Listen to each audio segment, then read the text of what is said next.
latest on the hurricane? Well, it's still moving northeast. It's picked up some speed since earlier this evening, so at 13 miles an hour, expected to get even faster, which is actually going to work in our favor, I think, as it moves away. This is Myrtle Beach earlier today. You can see overcast skies, rain, even tornadoes along the South Carolina coast.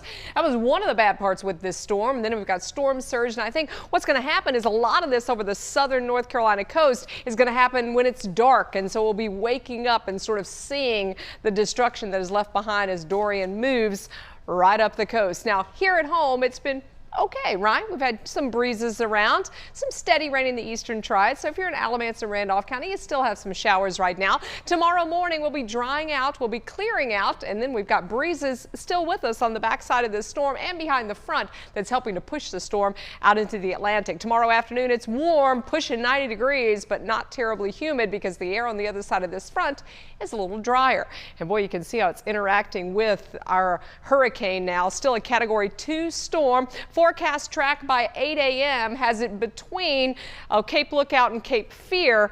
Or I should say Cape Lookout and Cape Hatteras, getting all my capes confused. And notice that it has it down to a Category 1. By that point, it may be moving over the Outer Banks. It may make landfall along the Crystal Coast. That remains to be seen early tomorrow morning, and then it is rapidly moving away.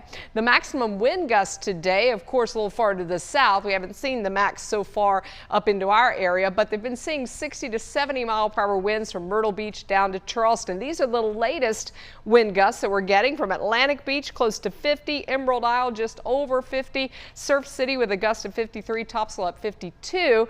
Wind gusts a little farther up the coast from Cape Lookout to Hatteras, also close to 50, Ocracoke with a 60, or at least close to a 60 mile an hour gust. And you saw Steve King there in Nags Head, 43 mile per hour gust most recently. Here at home, we do still have some wind gusts across our area at 20 to 30 miles an hour. Earlier today, we saw that as well. So we're looking for the winds to come down some, but it's still going to remain breezy in our area through tomorrow. There's where the rain is. It's over Alamance County. There's more of a moderate band in the eastern part of the county, so folks in the eastern part of the county could see a 1/4 of an inch or more of rain. Also, just south and east of Asheboro, that's been the axis of the heavier rain, and even that is not too heavy. By tomorrow morning, temperatures in the Triad in the upper 60s. In the mountains, we're in the low 60s. It's mild, it's breezy. Those winds are moving out of the north because the storm will have moved up to this position, so we'll get that north wind coming in behind it. You can see the sharp drop off in rain and the intense rains that are close to the eye wall, and then those convective bands that are causing problems along eastern North Carolina in the form of tornadoes. We had that this morning in the Wilmington area. Now closer to the eye, you see Bald Head Island. You do see Cape Fear there, and the eye about 30 plus miles offshore. And again, moving northeast. So if it stays on that path, you can see Lookout as well as Hatteras sort of in that general direction moving east. I mentioned the threat for severe weather. Still is a risk for tornadoes. Tornado watch that is out until 7 a.m. includes much of the coast and inland areas of North Carolina. We've already had one outbreak today with a number of tornadoes that touched down, not just in and around Wilmington and Myrtle Beach, but also up toward Emerald Isle, as you saw pictures there, and up into Kenston, Smithfield, Wilson, those areas. Peak wind gusts earlier today at Myrtle Beach and Sunset, close to 60, Wrightsville 64, Wilmington 43, but that one will need to be adjusted upward.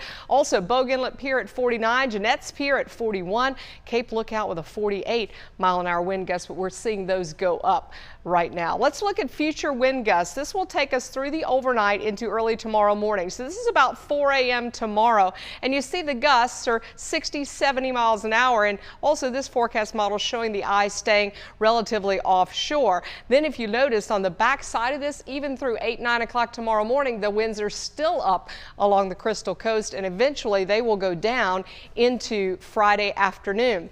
As we move a little farther to the north, we'll start at Cape Lookout. We'll go all the way through the Outer Banks. This is about 2 a.m. and you're going to be able to see the eye come really close to Cape Lookout where the wind diminishes, and also come really close to Ocracoke. Watch a drop in wind there, and then notice too, perhaps even Hatteras gets into the eye wall, going from a 90 mile an hour wind to 15 back to 90. The backside of that, notice the temperature here at, or I should say time, 5 p.m. still with some heavy winds along the northern Outer Banks next where Steve King is. Rainfall has been quite excessive. We've seen in the areas in blue close to 9 inches around Myrtle Beach, 5 to 8 on average in and around Wilmington. So those are some of the higher totals that we've seen. You've got some rainfall totals close to 9 inches there in the southern coast. For us, we're looking at sunshine tomorrow. We've got winds that are still breezy, a high of 85. For the foothills, a high of 84 tomorrow afternoon, also with sun.